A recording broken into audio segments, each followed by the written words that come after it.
बिस्मिल्लाहिर्रहमानिर्रहीम। अस्सलाम वालेकुम। क्या हाल है तमाम देखने वालों के? सब अपने घर में खुश रहें, आबाद रहें, आमीन सुम्मा आमीन। आज हम कॉन्स्टिपेशन के बारे में बात करने के लिए आज आपके साथ आए हैं इस चैनल पर, टोटकों वाले चैनल पर, क्योंकि ये बहुत ही एक ऐसा मसला है कि जो हर एक के साथ ये पेश आ चुका है ज़िंदगी में कभी ना कभी, और या फिर अभी तक। जो बहुत अरसे से कब्ज़ का शिकार हैं, जिनको इलाज भी करवाते हैं, तकलीफ़ भी में भी रहते हैं, फिर सही हो जाता है, थोड़े दिनों के बाद फिर उनको कब्ज़ हो जाती है।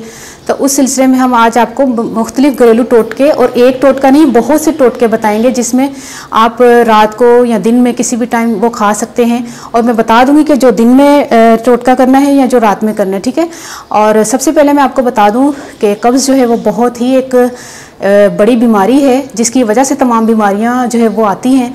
तो उसका अगर बर वक्त इलाज ना किया जाए तो बहुत ही तकलीफ़ से आपको गुजरना पड़ता है, और ये उन लोगों को ही पता होता है जिन लोगों को ये कब्ज़ रहती है।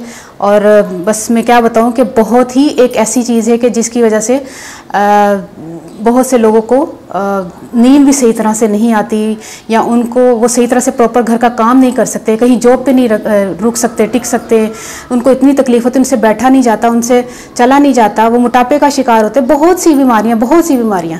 तो मैं आपको ये लिखकर ऐसे बता रही हूँ ताकि आपको क्लियर समझ आ जाए, और आप स्क्रीनशॉट ले लें ताकि कि कहाँ से ये मतलब कि किस कैसे होती है या किस तरह की तकलीफ से गुजरते हैं। फिर इसी बोर्ड के ऊपर मैं टोटके भी लिख कर बताऊँगी ताकि आप उन टोटकों का आप इस्तेमाल करें तो आपको काफ़ी फ़र्क पड़ेगा।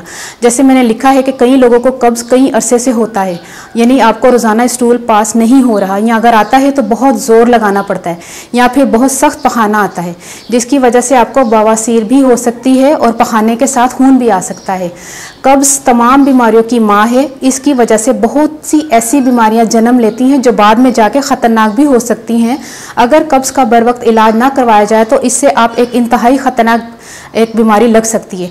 उस बीमारी का जिक्र मैंने यहाँ नहीं लिखा, लेकिन मैं आपको बता दूँ मैंने किसी डॉक्टर से सुना था, क्योंकि मैं डॉक्टर नहीं हूँ, लेकिन आपको मैं उस डिटेल में नहीं बता सकती जिस तरह उस डॉक्टर ने डिटेल से बताया था कि उन्होंने ये तक कहा था कि इस कब्ज़ की वजह से कैंसर भी हो सकता है। तो वो किस वजह से उन्होंने कहा था ये उन्हीं को मालूम है। हो सकता है वो उस वजह से कहते हो कि क्योंकि इतनी ज़्यादा ये मेजर इशू हो जाता है कब्ज़ का शिकार लोगों को कि वो इतनी पेचीदगियाँ हो जाती हैं कि अंदर जो है वो पखाना आपके जो नहीं पास हो रहा होता, नहीं स्टूल पास हो रहा था जिस तरह होना चाहिए, तो वो फिर बीमारियां जो है वो आपकी लगना शुरू हो जाती है बहुत सी। लेकिन ये डॉक्टर से ही आपको पता चलेगा, लेकिन मैंने सुना है तो ये कंफर्म बात है, ये कोई ऐसी बात नहीं है किसी आम डॉक्टर ने बताया, बहुत से एक स्पेशलिस्ट डॉक्टर ने बताया कि कब्ज़ से कैंसर भी हो सकता है। तो अब ये मैं मिटा रही हूँ कि बाकी की चीज़ें मैं आपको बाद में बताती हूँ लिखकर कि और क्या क्या हम जो है वो इस्तेमाल करते हैं कि जिसकी वजह से भी कब्ज़ हो सकती है। अगर आप फाइबर नहीं खाते या पानी कम पीते हैं, वर्जिश नहीं करते, सोने की रूटीन बदल देते हैं या सफ़र में जाते हैं तो खाना पीना और सोने के औकात में तब्दीली करते हैं। अक्सर हम कहते हैं ना कि सफ़र में गए थे, कुछ बेटाइमा खादा जा रहा है, बेटाइम सोया जा रहा है, मतलब जो रूटीन साड़ी अपने शहर चलती है वो ख़राब हो जाती है। जो रूटीन हम अपने शहर में सिटी में रखते हैं, जो दूसरे शहर में जाते हैं उससे रूटीन जो है वो चेंज करते हैं, तब भी आपको कब्ज़ हो जाती है। कुछ दवाइयाँ भी इस्तेमाल करने से आपको कब्ज़ हो सकती है। इस सिलसिले में आप अपने डॉक्टर से बात कर सकते हैं कि भाई ये दवाई खाने से मुझे इससे ये रिएक्शन हुआ है, ये मुझे ये तकलीफ़ हो गई है, तो आपका डॉक्टर ही आपको वो दवाई जो है वो देकर आपकी अंदाज़ा लगा सकता है कि आपने ये दवाई कब से शुरू की और कब आपको ये तकलीफ़ होना शुरू हुई। तो फिर उससे आप डॉक्टर से खुल के बात कर सकते हैं। और कब्ज़ की वजह से सर भारी भारी लगता है, सर में दर्द रहता है, और उसके अलावा कब्ज़ की वजह से आपकी स्किन पर दाने, फोड़े, फिंसी हो जाती है, दाग, धब्बे, छाइयाँ, और स्किन ख़राब होना शुरू हो जाती है। जिसको कब्ज़ रहती है उसको मोटापा भी हो जाता है और वज़न कम नहीं होता। गोश्त का ज़्यादा इस्तेमाल, अंडों और मुर्गन ग़िज़ाओं का ज़्यादा इस्तेमाल हो तो भी कब्ज़ की प्रॉब्लम ख़त्म नहीं होती। अच्छा, कब्ज़ की तकलीफ़ होने पर इन चीज़ों का इस्तेमाल बिल्कुल बंद कर दें, जैसे पकोड़े, समोसे या मुर्गन ग़िज़ाएँ जो हैं वो बिल्कुल छोड़ दें। मैदे से बनी हुई अशिया जैसे सफ़ेद तंदूरी रोटी, जो बाज़ार से तंदूरी रोटी मिलती है ना सफ़ेद वाली, वो नहीं। चक्की के आटे की अगर पकी हुई तो वो ले लें, लेकिन घर में कोशिश करें कि चक्की का आटा इस्तेमाल करें। पापे, हाँ, भूसी वाला आटा, जो चक्की का आटा होता है ना, जो लाल आटा होता है वो वाला पंजाबी आटा जिसको बोलते हैं, तंदूरी रोटी जो सफ़ेद वाली होती है, पापे, डबल रोटी, केक, बिस्किट वगैरह सबको छोड़ दें, क्योंकि ये चीज़ें बनी हुई है मैदे से, तो मैदा जो है वो कब्ज़ करता है। चाय और कॉफ़ी का इस्तेमाल भी छोड़ दें, क्योंकि चाय और कॉफ़ी भी कब्ज़ करती है।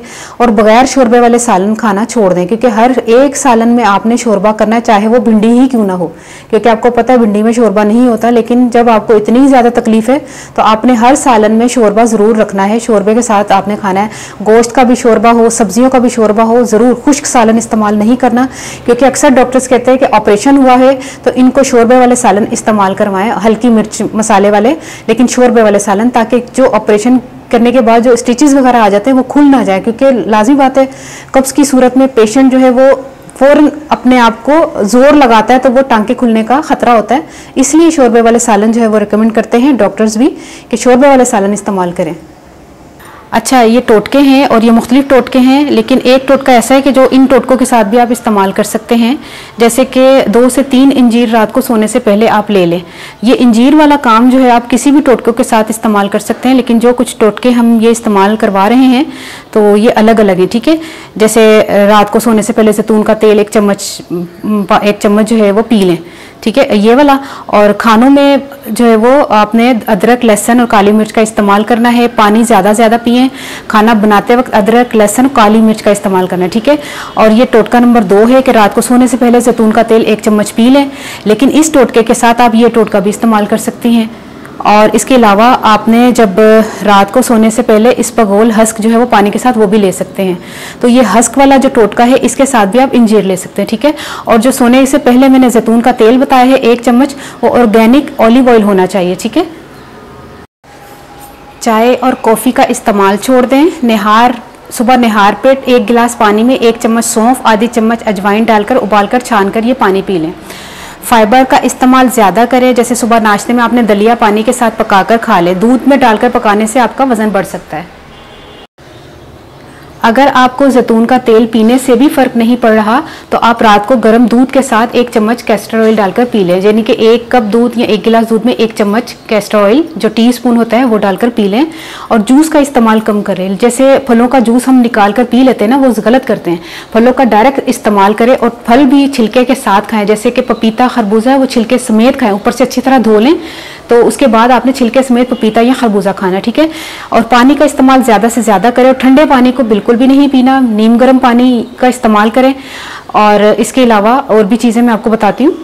अच्छा, हामला ख़वातीन इन टोटकों को हरगिज़ इस्तेमाल ना करें। जैसे ख़ास तौर पर कैस्टर ऑयल वाला जो मैंने टोटका बताया था, दूध में कैस्टर ऑयल डालकर पीने का, और जैतून का तेल जो रात को पीने का बताया था, वो हरगिज़ इस्तेमाल ना करें जो ख़वातीन हामला हैं।